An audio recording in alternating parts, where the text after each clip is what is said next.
The gun community blew it. The gun community had a perfect opportunity to display maturity and grace and dignity with this whole Sig P320 drop safe issue. The drop safe issue, if you're not familiar with it, is the Sig P320s are being dropped on the back of the gun at a certain angle and they're firing. And that is a serious design flaw. First, let me say that. Sig screwed up. But I bet Sig will fix it. The problem I have are the vultures, the opportunists who have jumped on the P320, bashing the Army's decision, which I don't know what people have invested in this. It's mind-blowing to me that people are so hurt and so offended that the Army picked a gun that they don't like or one that they don't own. It's mind-blowing. It's stupid, it's immature, it's petty. Just like the comments are that have been floating around. You watch these videos and you hear people say, well, that's why the Army should have picked the Glock, or I'll stick with my Glocks. They're proven over X amount of years, and I'll keep my Canics. You want to go there? Let's go there.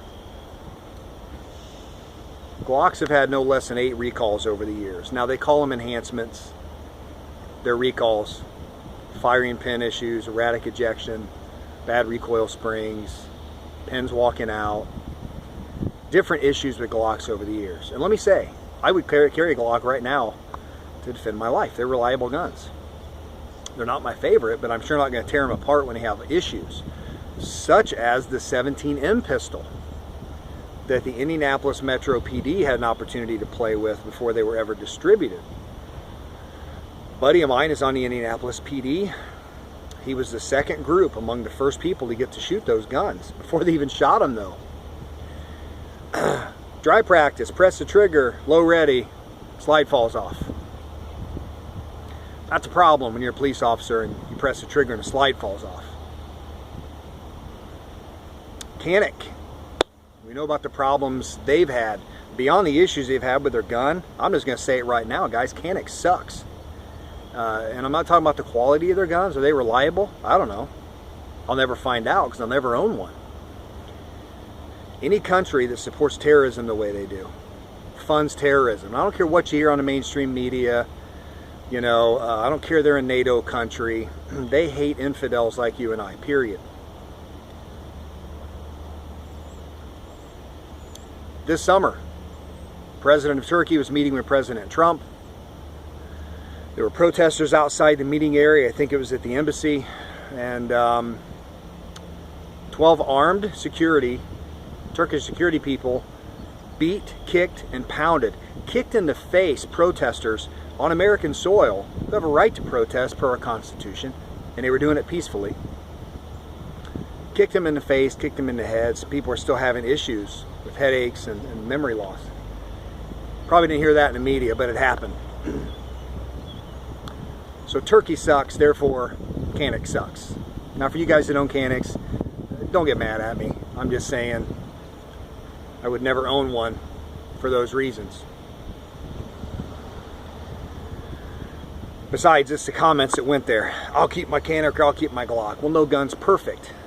H&K's had issues. Ruger, Colt, Beretta. Come on guys, they're machines. They're pieces of equipment that are made of destructible materials. They will wear and they will fail over time if you shoot them enough. It's time for the gun community, the gun culture to grow up. Some of you guys who make these comments and you revel in the demise of another country or company when they have issues, you're also the first ones to jump on politicians and you say they should have term limits, they should make a career out of this, they care more about their career than they do the country and defending the Constitution. Well, I think some of you guys too. I think you guys think the same thing. You would rather further your gun brand, your favorite gun brand, than bring up the whole Second Amendment community. Don't be a hypocrite. Runs both ways there.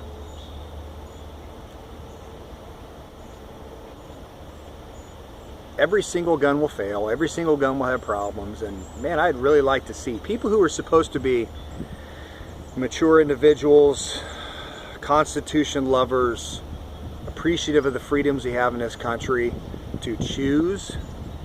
Somebody chooses a different gun and it has problems, and we act like third grade punks and we're picking at them and telling them how bad their gun sucks. It's just stupid. It's dumb. It's pretty pathetic. I guess I expect from people who strap on a gun and say they're prepared mentally, physically, emotionally to be able to defend human life if something goes really bad. Things are moving 100 miles an hour and you got to decide, should I shoot, should I not, should I take off, should I get people to cover? You need to decide all of this, yet you can't even lay off of a company that's having problems.